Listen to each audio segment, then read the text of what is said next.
Lockdown के कारण पूरे विश्व में चीनी की मांग काफ़ी ज़्यादा घट गई है और हमारे देश में भी काफ़ी तेज़ी से मांग घटती चली जा रही है। हमारे यहाँ चीनी का 75% उपयोग व्यावसायिक चीज़ों में होता है, चाहे वो मिठाई बनाने में हो, चॉकलेट में हो, जूस में हो, शादी ब्याह समारोह में हो, क्योंकि ये सारी चीज़ें बंद चल रही हैं और आगे आने वाले समय में भी पहले की तरह नहीं चल पाएंगी। तो हमारे यहाँ पर चीनी की जो मांग है, खपत है, वो काफ़ी ज़्यादा गिर जाएगी। यही स्थिति पूरे विश्व में बनी हुई है। पूरे विश्व में भी पिछले 2-2.5 महीने में चीनी के दाम बहुत ज़्यादा गिर गए, 25-30%, और आगे और ज़्यादा गिर सकते हैं।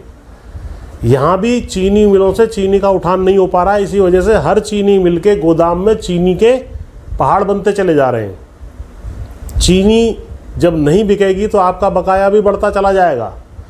इस वक्त लगभग 16,000 करोड़ रुपए का गन्ने का बकाया उत्तर प्रदेश में हो चुका है और अब सरकार को मजबूरी में किसानों को गन्ना बकाये के बदले 3-3 कुंटल चीनी देने की स्कीम लानी पड़ी है।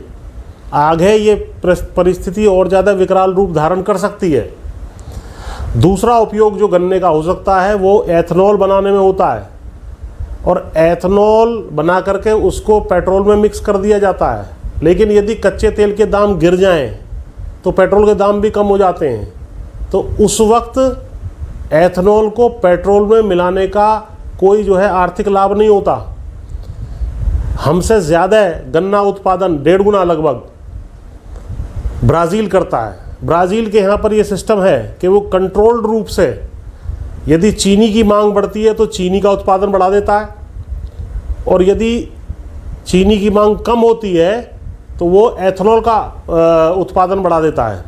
लेकिन इस बार क्योंकि अंतर्राष्ट्रीय स्तर पर ही कच्चे तेल के दाम कम हैं तो मजबूरी में ब्राज़ील को भी भारी मात्रा में चीनी ही बनानी पड़ेगी गन्ने से। तो ऐसी परिस्थिति में चीनी के दाम और ज़्यादा गिरेंगे। तीसरा, जो कुछ शराब आदि में प्रयोग हो जाता था बना करके इसका गन्ने का अल्कोहल या एथनॉल बना करके, वो भी बहुत कम, क्योंकि बिक्री शराब की दुकानें सब बंद हैं, वो भी बहुत कम हो पा रही है। ऐसी स्थिति में वहाँ पर भी आपके गन्ने की खपत नहीं हो पाएगी। इसी तरह जो गन्ने के सह उत्पाद थे, चाहे वो शीरा हो, खोई हो, प्रेस मड हो या अन्य हो, उनकी भी बहुत ज़्यादा मांग रहने की संभावना नहीं लग रही। कुछ चीनी मिलें जो है बिजली बना करके बेच देती थी। बिजली पहले ही यहाँ पे सरप्लस है और इंडस्ट्रियल एक्टिविटी में बिजली की मांग भी कम हो गई है, तो उसकी भी संभावना नहीं दिखाई पड़ रही। तो अतः मेरा विनम्र निवेदन है किसान भाइयों कि इस बार आप लोग गन्ने का रकबा कुछ कम करके चलें। अभी आपको गन्ने के बकाये के बदले चीनी दी जा रही है। अगले साल तक जाते जाते इसकी अगले प्राइस सत्र में अक्टूबर-नवंबर में इसकी स्थिति बहुत गंभीर होने वाली है। आपके गन्ने को चीनी मिलें नहीं लेंगी।